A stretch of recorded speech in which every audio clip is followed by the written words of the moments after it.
এসো হে বৈশাখ, এসো এসো। কবিগুরু রবীন্দ্রনাথ ঠাকুরের নববর্ষের আবাহন মন্ত্রে একাত্ম হয়ে উৎসবের আনন্দে মেতে ওঠেন আপামর বাঙালি।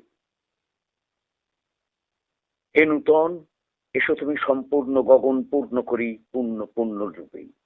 হে নূতন, এসো তুমি সম্পূর্ণ গগন পূর্ণ করি পুঞ্জ পুঞ্জ রূপে। চৈত্রের অবসানে সমাপ্তি হয় পুরনো একটি বছর। বৈশাখের প্রথম সূর্যোদয়ের মাধ্যমে সূচনা হয় নতুন বছরের। পূর্ব দিগন্তে উদিত হয় নতুন দিনের জ্যোতির্ময় সূর্য। পাখির কণ্ঠে নবপ্রভাতের বন্দনা গীতি। অতীতের ভুল ত্রুটি ব্যর্থতা ভুলে সুখ শান্তি ও সমৃদ্ধির কামনায় উদযাপিত হয় নববর্ষ। ঘরে ঘরে আত্মীয় স্বজন বন্ধু বান্ধব ও প্রতিবেশীদের আগমন ঘটে। আর বাঙালির যে কোনো উৎসবের মধ্যে যেমন মিষ্টি পিঠে পায়েস অঙ্গাঙ্গিভাবে জড়িয়ে থাকে, নববর্ষ তার ব্যতিক্রম নয়। সেই আনন্দকে বহুগুণ বাড়িয়ে দেয় বৈশাখী মেলা, বাঙালির আনন্দঘন লোকায়ত সংস্কৃতির ধারক। এই পুণ্য তিথিতে ব্যবসায়ীরা খাতা পুজো করেন। নববর্ষের প্রাককালে ভগবানের কাছে প্রার্থনা করব, যুদ্ধ বিদীর্ণ বিশ্বে অশুভ শক্তি যেন শুভ শক্তির কাছে পরাভূত হয়। বাঙালি আজ তার বাঙালিয়ানা ভুলতে বসেছে।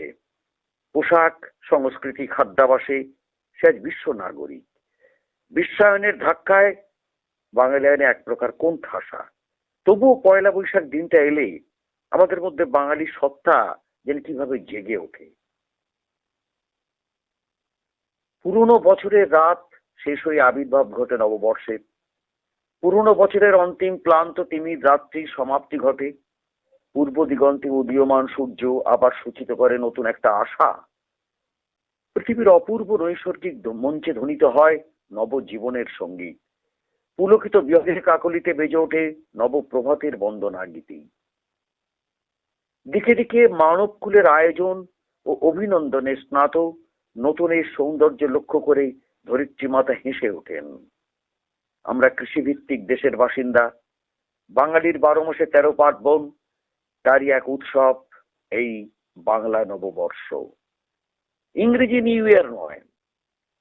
পয়লা জানুয়ারি নিয়ে মাতামাতি হয় যেভাবে, বাংলা নববর্ষ নিয়ে কিন্তু সেই মাতামাতি মোটেই হয় না। সুতরাং যাই হোক না কেন, প্রথম উৎসব এই বাংলা নববর্ষ। বাংলা বছরের নববর্ষের সঙ্গেই বছরের প্রথম ফসল ও নতুন আশা আকাঙ্ক্ষা নিবিড়ভাবে সম্পৃক্ত। ক্লেশ ক্লান্তি ভুলে মানুষের মনে বপন করা হয় এক নতুনের বীজ।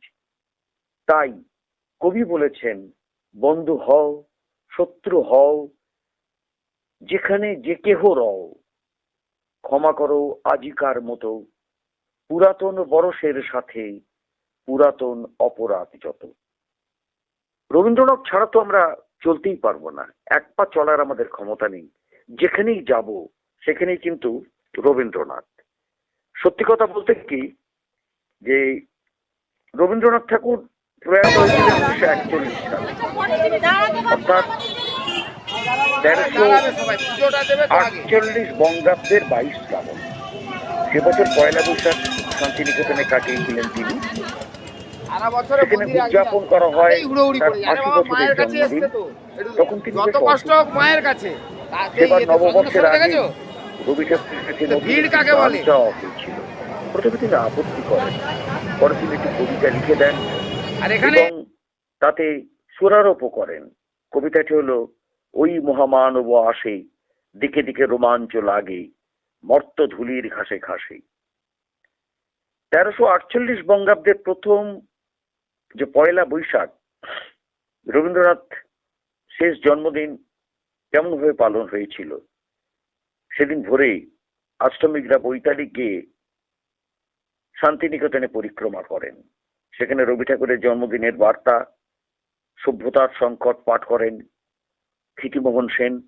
কবি অসুস্থ থাকায় নিজে পাঠ করতে পারেননি।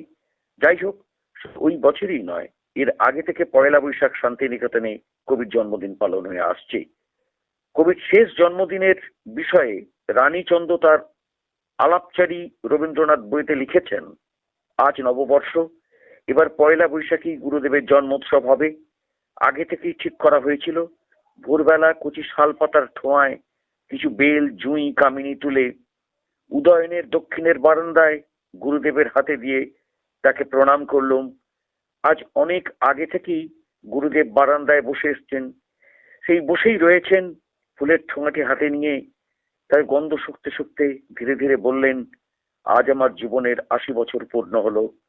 আজ দেখছি পিছন ফিরে কত বোঝা যে জমা হয়েছে, বোঝা বেড়েই চলেছে। যাক, এই পৌরাণিক যুগে বছর আরম্ভ হতো শীতের শুরুতে, নতুন ফসল ওঠার সময় থেকে। বছরের প্রথম মাস ছিল অগ্রহায়ণ। ওই মাসেই তো নবান্ন হয়। পশ্চিমবঙ্গের লোক সংস্কৃতির অগ্রহায়ণ এখনো বছরের প্রথম মাস। বাংলা অধিকার করার পর মোগল বাদশাহ আকবর রাজস্ব সংগ্রহ এবং রাজ্য শাসনের জন্য হিজরিকে বর্ষ হিসেবে গ্রহণ করেছিলেন। কিন্তু এতে একটা সমস্যা দেখা দিল। হিজরি বছর ৩৫৪ দিনে, ফলে নববর্ষ বছর বছর ১১ দিন করে এগিয়ে যায়। এই অসুবিধা দূর করতে ৩৬৫ দিনের ফসলি সাল চালু করলেন এই আকবরই। এই ফসলি সালই আমাদের বাংলা বছর, যার শুরুয়াত পয়লা বৈশাখ। ৯৬৩ হিজরি, ইংরেজি ১৫৫৬ সাল। ওই বছর মহরম ও পয়লা বৈশাখ একই দিনে পড়েছিল এবং সেখান থেকেই বাংলা সনের গণনার শুরুর ডাক বলেই জানা যায়। পয়লা বৈশাখে পালিত হতো পুণ্যাহ, রাজস্ব আদায়ের বার্ষিক বন্দোবস্তের উৎসব। রবীন্দ্রনাথ লিখেছেন, সেদিন যাকে বলে জমিদারি সেরেস্তার পুণ্যাহ, খাজনা আদায়ের প্রথম দিন। কাজটা নিতান্তই বিষয়ী কাজ, কিন্তু জমিদার মহলে সেটা হয়ে গেছে পার্বণ। সবাই খুশি, যে খাজনা দেয় সেও, আর যে খাজনা বাক্সেতে ভর্তি করে সেও। এর মধ্যে হিসেব মিলিয়ে দেখবার গন্ধ ছিল না। যে যা দিতে পারত তাই দেয়। তো যাক, পয়লা বৈশাখের জমিদারি সেরেস্তার উৎসবের সঙ্গে যুক্ত হয়েছিল। দোকানদার, যারা আড়তদার, যারা ব্যবসাদার, নতুন খাতা চালু করত এই উৎসবে। আজও আমরা যাকে বলি হালখাতা, পুণ্যাহ থেকে হালখাতা এবং গৃহস্থের ঘরে ঘরে কিছু মাঙ্গলিক অনুষ্ঠান, এরই মধ্যে দীর্ঘকাল সীমাবদ্ধ ছিল বাঙালির বর্ষবরণ। ওই বিশেষ দিনটি উদযাপনের আনন্দে মহা সমারোহে আম বাঙালি মেতে ওঠা। আরো তার পরের ঘটনা আছে। ডক্টর সুকুমার সেন তিনিও বলেছেন, ইংরেজ অনুকরণে শুরু হয় বাঙালির নববর্ষ উৎসব। সাড়ম্বরে দুর্গোৎসব পালনের মতোই এরও প্রতীক্ষিত কলকাতার বাবু সমাজ। এবং ১লা জানুয়ারি সাহেবদের উপহার পাঠাতেন মুৎসুদ্দি, বেনিয়ান, কেরানি বাবুরা। সাহেব গৃহে আমন্ত্রিত হয়ে তারাও পানাহারে মেতে উঠতেন। ইংরেজি নতুন বছরের দিনে ইংরেজ টোলার জৌলস চোখ ধাঁধিয়ে যেত। ময়দানের কুচ, গড়ের বদ্যি, লাটবাড়ি, দোসনাই, ঘোড়দৌড়, হোটেল রেস্তোরাঁয় রাজসিক ভোজ, সব মিলিয়ে যেন অমরাবতী হয়ে উঠত এই শহর কলকাতা।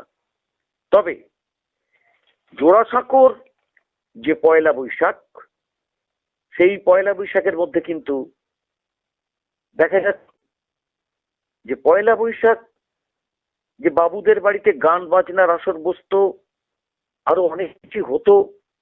সেখানে অতিথি আপ্যায়নের ব্যবস্থাও থাকতো, যে বাবু কালচারে অর্থাৎ বাবু সংস্কৃতির। কিন্তু জোড়াসাঁকোর ঠাকুরবাড়ির বর্ষবরণ বরাবরই উজ্জিত।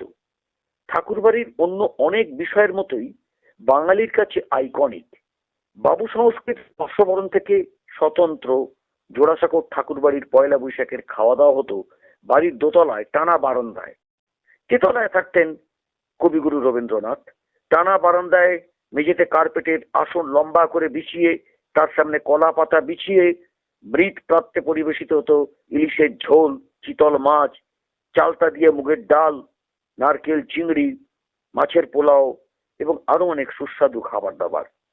শান্তিনিকেতন আশ্রম প্রতিষ্ঠার পর বাঙালির বর্ষবরণ অনুষ্ঠানে রবীন্দ্রনাথ নিয়ে এলেন একটা অভিনবত্বের ছোঁয়া, মননশীলতার পরশ। নতুন বছরের প্রথম দিনটি নাচ, গান, নাট্যাভিনয়ের মধ্যে দিয়ে উদযাপিত হয়ে নতুন মাত্রা পেল। পয়লা বৈশাখে কবির কাছে ছিল নবজন্মের দিন। পয়লা বৈশাখটা ছিল কবির কাছে অ্যাকচুয়ালি নবজন্মের দিন। জীর্ণ পুরাতনকে কালস্রোতে ভাসিয়ে দিয়ে নতুনকে আবাহনের দিন। 1939 সালের 14ই এপ্রিল পয়লা বৈশাখের দিন শ্যামলী প্রাঙ্গণে কবিগুরু তার ভাষণে বললেন, নববর্ষ ধরতে গেলে রোজই তো লোকের নববর্ষ, কেননা এই হচ্ছে মানুষের পর্বের একটা সীমারেখা। 20 শতকের গোড়ায় নববর্ষ উদযাপনে রুচিশীলতা ও শৈল্পিক মননের যে সুর বেঁধে দিয়ে গিয়েছিলেন রবীন্দ্রনাথ, পয়লা বৈশাখের প্রভাত ফেরিতে বাঙালি আজও তার ঐতিহ্য বহন করে রেখেছে।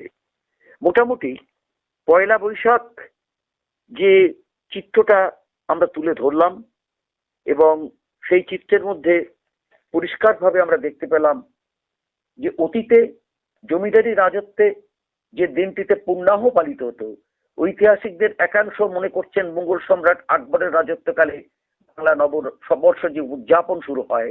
আবার অনেকে মনে করেন গৌরাবতী শশাঙ্কের বঙ্গাব্দর গণনার সূচনা। শুরু যে সময় হোক না কেন, বাংলা নতুন বছরের শুরু মানে আমাদের কাছে আলাদা আবেগ। নববর্ষ মানে হালখাতা, বৈশাখী মেলা, নাচ গানের অনুষ্ঠান, এর থাকবেই সম্পূর্ণ বাঙালি।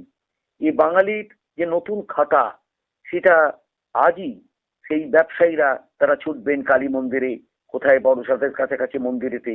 চৈত্রের দাবদাহ, পাতার মর্মধ্বনি, ফুলের স্নিগ্ধ সুবাসে পুরনোর অবসানে নতুনের যে আগমন ঘটে, সেটি নববর্ষ। এই দিনটিকে আমরা শুরু করি মন্দিরে পুজো দিয়ে, বাড়িতে ভালো মন্দ রান্না খাওয়া। নববর্ষ মানে জমিয়ে আনন্দ করার দিন, নতুন বছরে নতুন প্রত্যয়ে পথ চলা শুরু করার দিন। তাই বাংলা নববর্ষ নিয়ে প্রতিবারের মতো এবারেও যেভাবে আপনাদের আমি একটা করে লেখা উপহার দিই, এবারের লেখাটাও পড়ি। বাংলা নববর্ষ 1433। ভোটের আঁচে ফুটছে এবার নববর্ষের পালা, নেতা নেতার প্রতিশ্রুতি কাঞ্জে ঝালাপালা। ভোটের আঁচে ফুটছে এবার নববর্ষের পালা, নেতা নেতার প্রতিশ্রুতি কাঞ্জে ঝালাপালা। বৈশাখ মানে রবি ঠাকুরের নবজীবনের গান, পুজো পার্বণ হালখাতা নিয়ে জাগে বাঙালির প্রাণ। নবপ্রভাতের কলকাকলিতে বহে আনন্দ ধারা, মুছে যাক গ্লানি, ঘুচে যাক জড়া, অগ্নি স্নানে সূচি ওকধা। সংঘাত আর সংকট ভুলে সম্প্রীতি আর শান্তির মূলে পরাভূত হোক অশুভ শক্তি নববর্ষের প্রাতে, সংশয় নয় সহমর্মিতা আসুক সুপ্রভাতে। শুভ নববর্ষ আপনাদের সবাইকে বলি। আপনারা ভালোভাবে দেখুন, ভালো থাকুন, সবাই সুস্থ থাকুন, এবং আপনারা অবশ্যই আমাদের এই যে ইউটিউব যেটা দেখছেন, যেটা লক্ষাধিক সাবস্ক্রাইবার হয়ে গেছে, আপনারা জেনে গিয়েছেন, আশা করছি আপনাদের ভালো লাগবে। আপনাদের সহযোগিতায় আমরা এই জায়গায় পৌঁছেছি। আগামী দিনও আপনাদের সহযোগিতা, আপনাদের উপদেশ এবং আপনাদের সাহায্য আমরা পাব। এবং আমরা পাঠককুলকে বলি, আপনারাই কিন্তু আমাদের ভগবান। আজ নববর্ষে আপনাদের সবাইকে সুস্থ কামনা করে আজকের বক্তব্য শেষ করলাম।